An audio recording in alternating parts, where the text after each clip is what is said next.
Good morning students. हम लोग पढ़ रहे थे हिंदी पूरक पुस्तक वितान का अंतिम पाठ डायरी के पन्ने।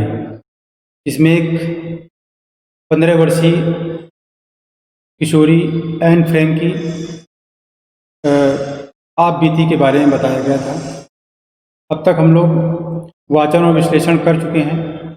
आज के अगले क्रम में हम लोग प्रश्नोत्तर शैली में इस पाठ को समझने का प्रयास करेंगे। तो ये एन फ्रैंक है, इसके बारे में आप बहुत कुछ जान चुके हैं। अज्ञातवास के दौरान जैसा कि आप जानते हैं कि यहाँ पे एक सीक्रेट एनेक्सी थी जहाँ पे ये दो परिवार रहे, दो परिवारों के चित्र दिए गए हैं। आज इसको एक म्यूजियम बना दिया गया है, संग्रहालय बना दिया गया है। लगभग 10 लाख पर्यटक यहाँ हर साल जाते हैं। तो ये देखिए, ये फोटो है, मिस्टर मिएप हैं और मिसेज मिएप हैं, और टुगलर हैं, डसेल हैं और लीमैन हैं। इनकी फ़ोटो है ऑटो फ्रैंक, एन फ्रैंक के पिता ऑटो फ्रैंक के साथ। ये लोग अज्ञातवास के दौरान इनके मददगार थे। तो आइए चलते हैं, कुछ प्रश्नों को समझते हैं, उनके उत्तर जानने का प्रयास करते हैं। तो पहला प्रश्न है आपके समक्ष, किस घटना के कारण एन फ्रैंक और उनके परिवार को लगने लगा कि उनकी पूरी दुनिया उलट पुलट गई है? तो आप इसका उत्तर है 8 जुलाई 1942 को जब एन फ्रैंक के घर में संदेश आया, ASS का बुलावा आया, और उस बुलावे का अर्थ होता है यातना शिविर में जाना। तो इसके बाद से ही सभी सख्ते में आ गए। अगला है, अज्ञातवास के दौरान एन उनके परिजन अंधेरा होने पर अपना समय कैसे गुजारते थे? तो आप पढ़ चुके हैं कि वे उस समय एकांतवास में जब अंधेरा हो जाता था तो उल जलूल की हरकतें करते थे, बहुत बोरियत महसूस करते थे, इसलिए आपस में मनोरंजन करने का प्रयास करते थे, पहेलियाँ बुझाते थे, व्यायाम करते थे, कभी अंग्रेजी और फ्रेंच बोलते थे, किताबें पढ़ते थे, समीक्षा करते थे, और कभी कभी एन फ्रैंक पड़ोसियों घर में दूरबीन से झांकती भी थी। अगला प्रश्न है, 1000 गिल्डर का नोट अवैध घोषित करने का क्या परिणाम हुआ? तो आपने पढ़ा है कि जब वो लोग भूमिगत थे तो बड़ा ही उनको झटका लगा, क्योंकि अगर वो 1000 गिल्डर का नोट सामने रखेंगे, तो सामान खरीदेंगे या चेंज करवाएंगे, तो उसका कारण पूछा गया कि तुम्हारे पास आया कहाँ से। इसके अलावा ब्लैक मार्केट करने वालों को भी इससे बहुत करारा झटका लगा। अगला प्रश्न है, हिटलर और सैनिकों की बातचीत का मुख्य विषय क्या होता था? तो युद्ध भूमि का हाल चाल ही वो पूछते थे, सैनिक का नाम पूछते थे, उसके बारे में पूछते थे, और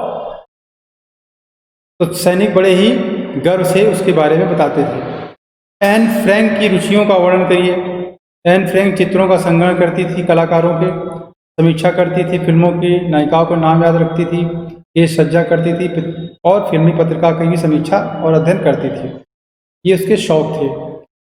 अगला है, हॉलैंड के प्रतिरोधी दल भूमिगत लोगों की किस प्रकार सहायता करते थे? वो पहचान पत्र बनवाते थे, राशनात की व्यवस्था करते थे, और उनके लिए जो युवा ईसाइयों के लिए काम की तलाश करते थे, और जो छिपे हुए लोग थे उनसे मिलते थे और उनको उपहार देते थे खुशी के मौके पर। इस प्रकार से उनके कष्टों का फल निवारण करते थे। अगला प्रश्न है, मिस्टर वान दान कौन थे? उन्हें भूमिगत क्यों होना पड़ा? तो मिस्टर वान दान यहूदी थे और पिता के व्यवसाय में, एन फ्रैंक के पिता के व्यवसाय में वो पार्टनर थे, और जर्मनी के अत्याचार के कारण उनको भी भूमिगत होना पड़ा। मिएप ने अपने एन और उसके घरवालों की किस प्रकार सहायता की? मिएप ने एन और उसके घरवालों का एक एक सामान घर से निकालकर धीरे धीरे कई महीनों तक पहुंचाते रहे। एन के परिवार वालों ने 2 वर्ष कहाँ छुपकर गुजारे? कार्यालय के पीछे एक 2 मंजिला इमारत थी, वहीं पे। अगला प्रश्न, अज्ञातवास में जाते समय उनके घरवालों को किसकी चिंता थी? उनकी बिल्ली थी मूर्तजे की देखभाल की चिंता थी, इसलिए उन्होंने अपने किराएदार को दे दी थी, और कहा था, किराएदार के लिए नोट लिख छोड़ा था और कहा था कि मेरे जाने के बाद पड़ोसी को दे दे। अगला, घर के कायदे कानूनों कौन तोड़ रहा था? तो मिस्टर डसेल कानूनों को तोड़ रहे थे, क्योंकि वो पत्राचार कर रहे थे, इससे उनकी गोपनीय जगह के उजागर होने का भी खतरा था।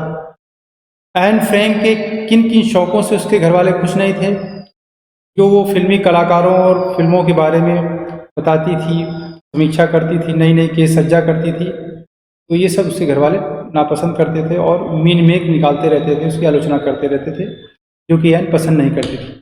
अगला, एन फ्रैंक के पापा का चेहरा किस अवसर पर पीला पड़ गया और क्यों? जब सेंधमारों ने आक्रमण किया और वो बड़ी ढिठाई के साथ चोरी करना चाहते थे सामान की, तो जब उनका मुकाबला हुआ एन फ्रैंक के पिता का, ऑटो फ्रैंक का, तो उनको ये डर सताने लगा कि कहीं पुलिस ना आ जाए। सेंधमारों से मुकाबला का उनसे लड़ने का भय नहीं था, उनको पकड़े जाने का भय सता रहा था। एन किन्हें मूर्ख समझती है? मिसेज वान दान को और मिस्टर डसेल को। उनके मन में किस कारण शांति और आशा का जन्म होता है? एन फ्रैंक के मन में किस कारण शांति और आशा का जन्म होता है? तो आप बता सकते हैं कि वे रात को स्वच्छंद आकाश को निहारती, चांदनी को निहारती है, इससे उसको शांति और सुकून मिलता है। एन कैसे लोगों की आलोचना करती है?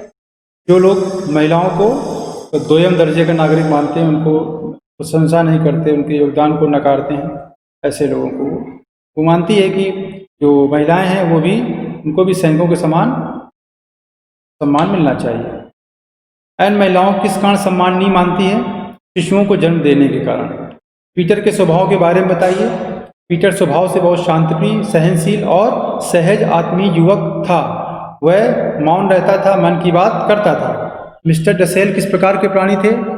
वे अधेड़ उम्र के सनकी, ढक्की और उबाऊ इंसान थे। वह बात बात पर लंबे भाषण देते थे, प्रायः डांट फटकार से अपनी बात शुरू करते थे। वह चुगलखोर इंसान थे। एन के अनुसार वे क्रोधी और सनकी और सहनशील थे। तो इस रूप में हमने पाठ को समझने का प्रयास किया। बहुत बहुत धन्यवाद।